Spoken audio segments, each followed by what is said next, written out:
Hello to everyone, this is Antonino Foti speaking. I'm a researcher at the Institute for Chemical Physical Processes of the Italian National Research Council. This is the first part of a small lecture on NanoRaman spectroscopy held within the ActiveMatter European project. This is the outline. There will be an introduction explaining the general idea of NanoRaman, which is the combination of scanning probe microscopy and Raman spectroscopy. Then I will explain the basic concept of electromagnetic field propagation and the limitation of spatial resolution. And then I will show you how to amplify optical fields by means of nanostructured tips. In particular, we will focus on TERS, on tip-enhanced Raman spectroscopy. And then I will show you some of the most common experimental configuration for TERS spectroscopy and some possible application of this technique. So let's start from scanning probe microscopy. This technique does not rely on light to image small objects. It exploits the physical interaction of nanoscopic probe interacting with the sample surface. And this technique provides a lot of information regarding the topography, mechanical properties, electrical and magnetic properties of the material surface. The local probe moves in a raster scanning way on the sample surface, monitoring the strength of a specific interaction between the sample and the probe.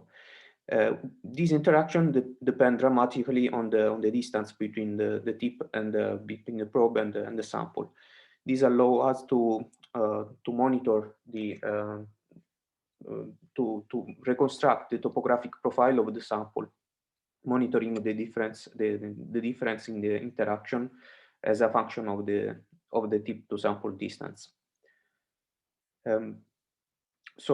Different interaction can be used for monitoring this profile, such as the tunneling current, the atomic forces, electrostatic forces, magnetic forces, capacitance, and so on. The smaller is the interaction region, and the higher is the resolution. And it is possible to reduce the interaction only to the front atom on the probe, and so this means that it is possible to reach atomic scale resolution. Unfortunately, this technique lack of chemical sensitivity. We cannot distinguish the chemical properties of the different object on the sample surface.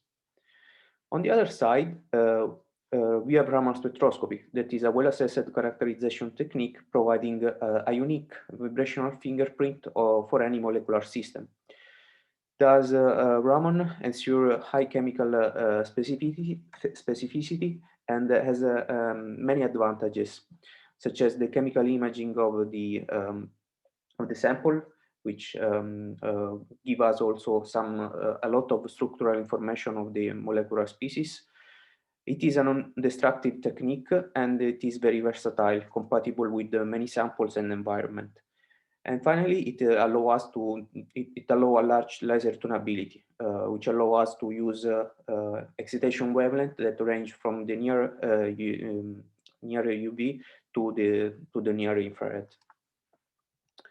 However, the main drawbacks related to this technique are the scarce efficiency of the Raman scattering process and the limited spatial resolution, which is about 250 nanometers in general.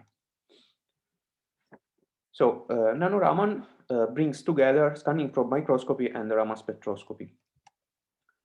But in order to overcome the Raman limitation, we need to exploit the tip enhancement of optical fields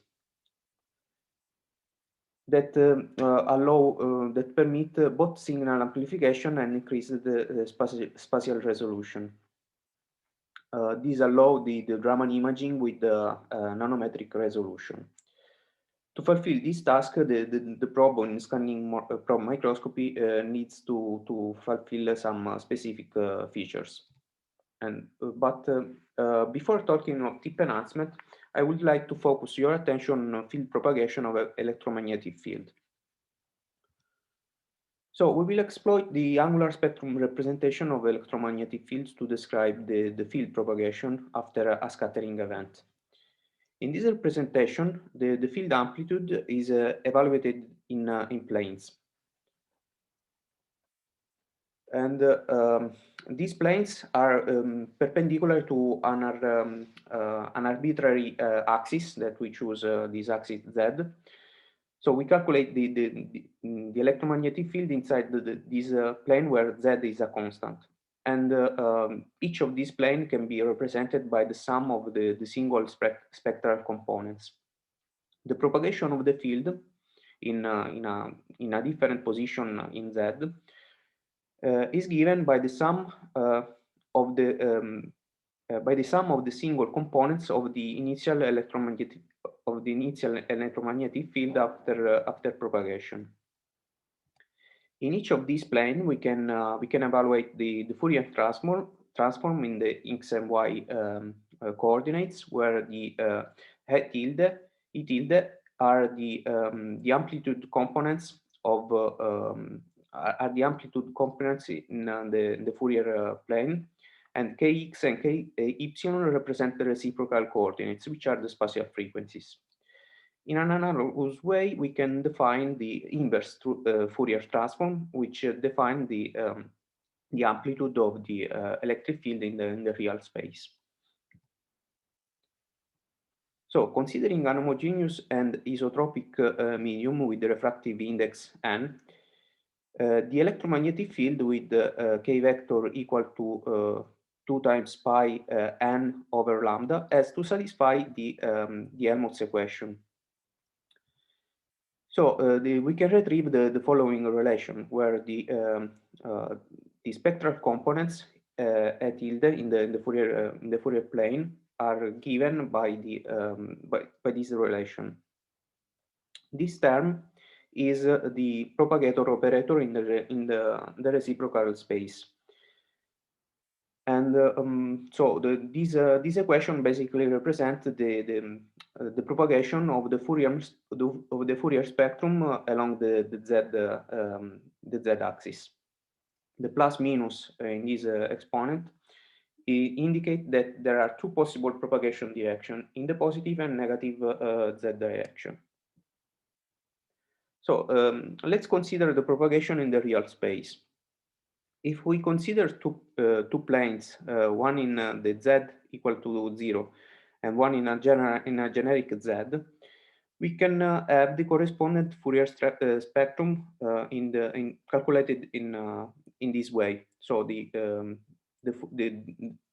Fourier spectrum in z is given by the Fourier spectrum in z equal to 0 multiplied by the power plus minus I kz per multiplied z. Okay, and this is the propagator in the reciprocal space, where kz is defined as follows. So we can use this expression to include. We can include this expression in the Fourier transform, and we get the final amplitude of the electric field in Z after the propagation from 0.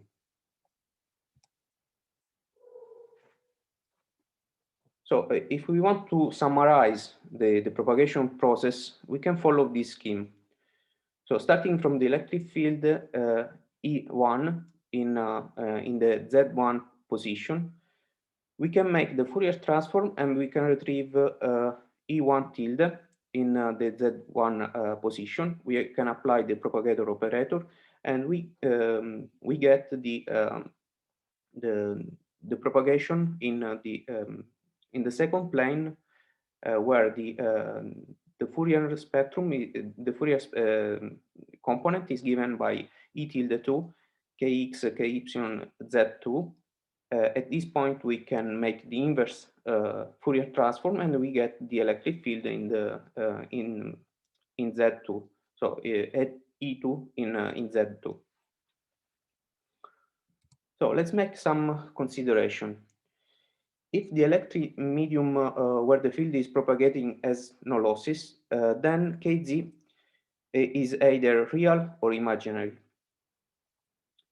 So we have that the propagator operator can be either real, and it is a sinusoidal behavior, and or can be for Kz imaginary, we can have the an exponential decay for the propagator. This means that we have plane waves propagating along the z-axis when this relation is fulfilled. So when kx squared plus ky squared is equal is lower or equal to 2k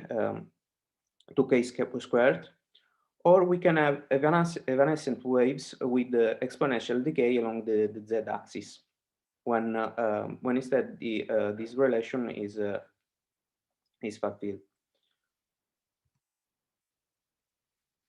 So if we consider the reciprocal space, we have that we have propagating plane waves for a couple of the kx and ky that lay within this shaded area, or we can have evanescent wave for k vectors that are outside the this circle. So we can define two regions. We can define a near field region where the amplitude of the evanescent wave is different from 0, and a far field region in which the evanescent waves contribute is null. So we can state that propagation of electromagnetic fields in the near field in the far field acts as a low pass filter for spatial frequencies. It means that the spatial frequencies with the high spatial frequencies cannot reach the far field, but since they decay in the near in a region within in a region defined which defines the near field.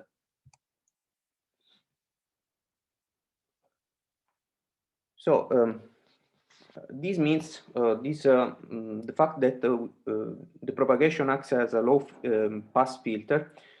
This means that if we want to image a point-size object with an optical system represented by, for example, a delta of Dirac function with an infinite number of k vectors, we will get a broadening of the image of the object, which describe which is described by the iridesque function.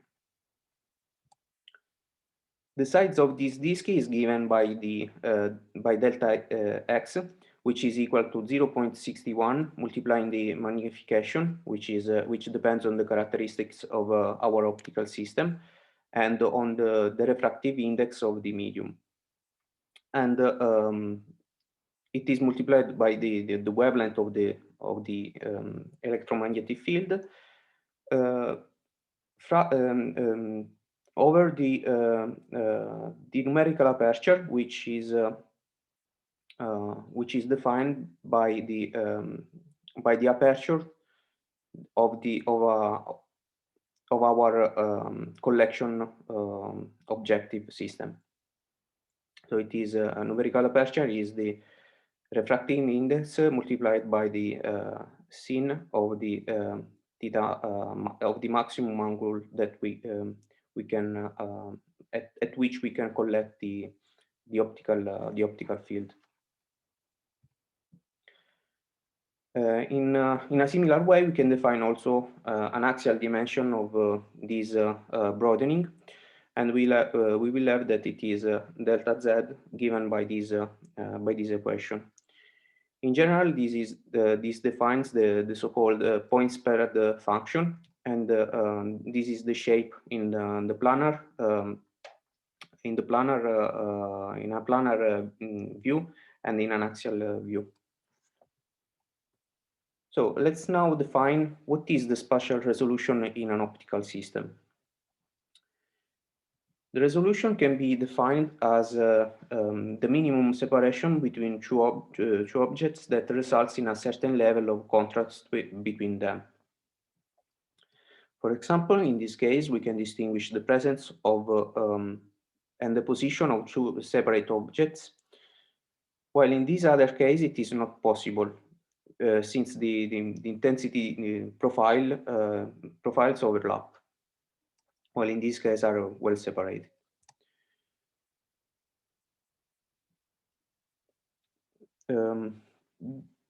This limit is known as diffraction limit, and there are different criteria saying which is the good level of contrast between two objects in order to consider them resolved.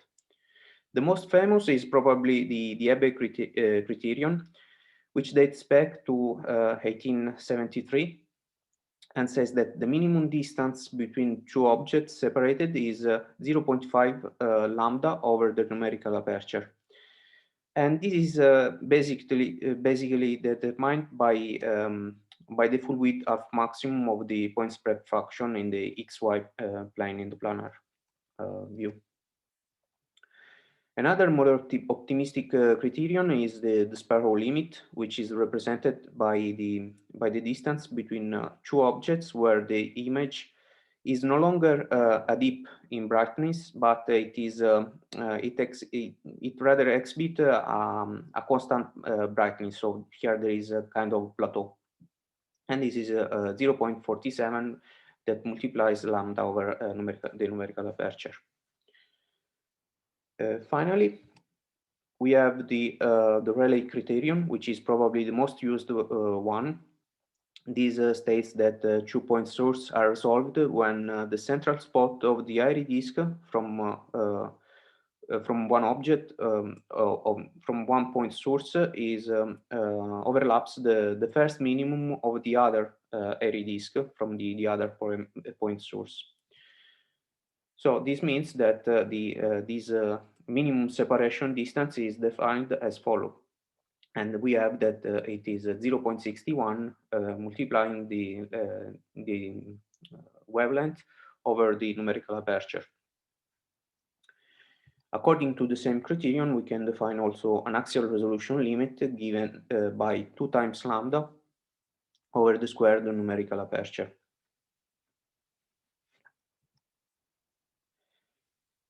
Therefore, these two values, the minimum distance in the XY plane and the minimum distance in the axial plane, define also the region of a focused electromagnetic field. So when we have a planar wave propagating from infinite, we want to focus this electromagnetic field. We will be focused in a region defined by the point spread function dimension.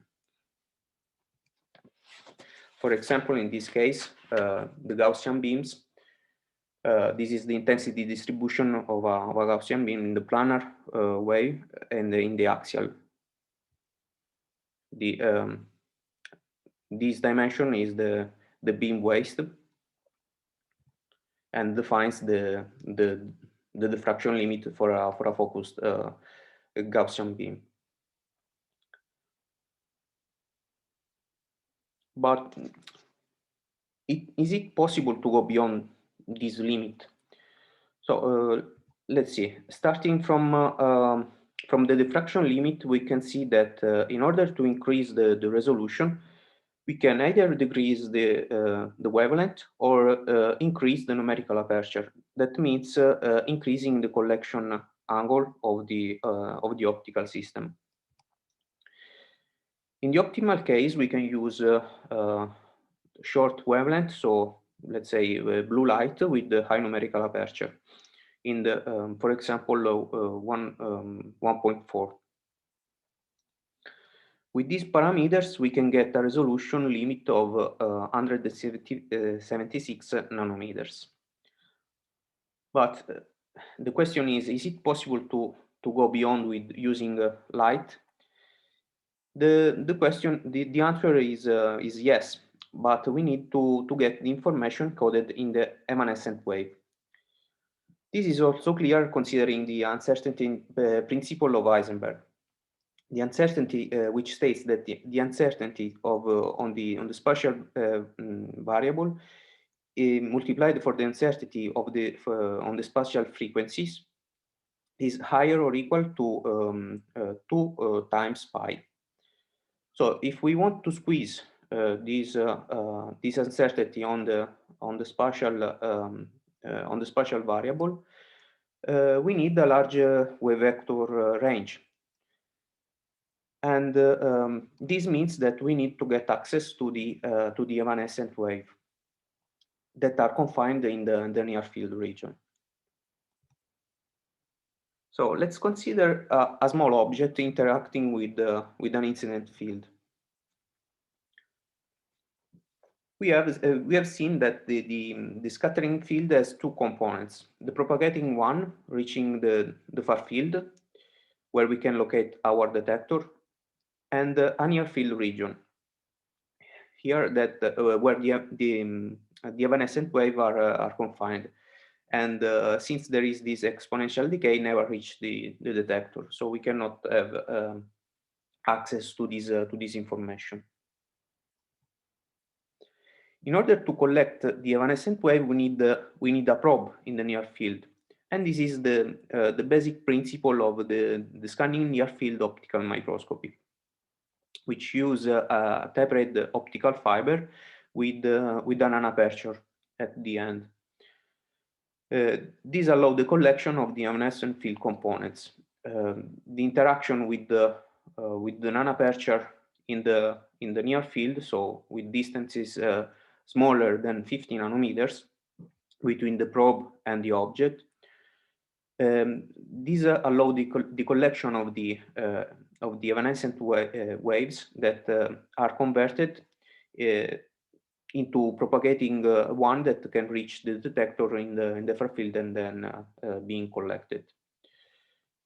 The non-aperture can work also as a near field light source, so we can shine light from inside, and at the end, the only components that will pass through the aperture will be the evanescent ones.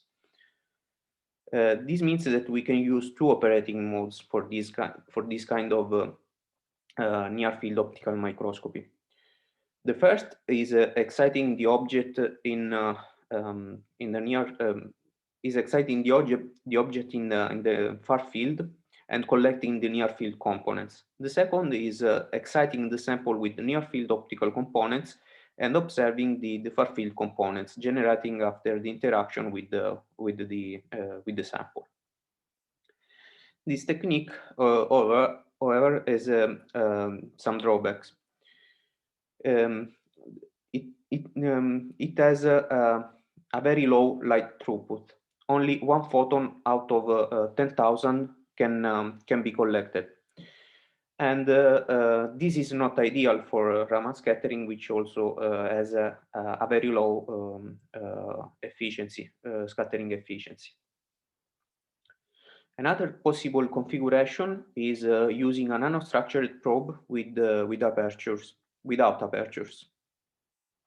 For example, a sharp tungsten tip with an apical radius which is lower than 50 nanometers. If we put the probe in close contact with the object in the near field, it will act as an antenna, converting the near field components into propagating one, and vice versa. So this nanostructured tip can act as an antenna, converting light from the near field to the far field, and in the opposite way, it can confine far field components in the near field region. So going back to the Raman limits, we have showed that using near field optical microscopy technique, the spatial resolution can be improved. But we need to increase the scattering intensity, since Raman is a very poor scattering efficiency. To do this, we will exploit the plasmonic amplification occurring when we resonantly excite metal nanostructure sustaining localized surface plasmon.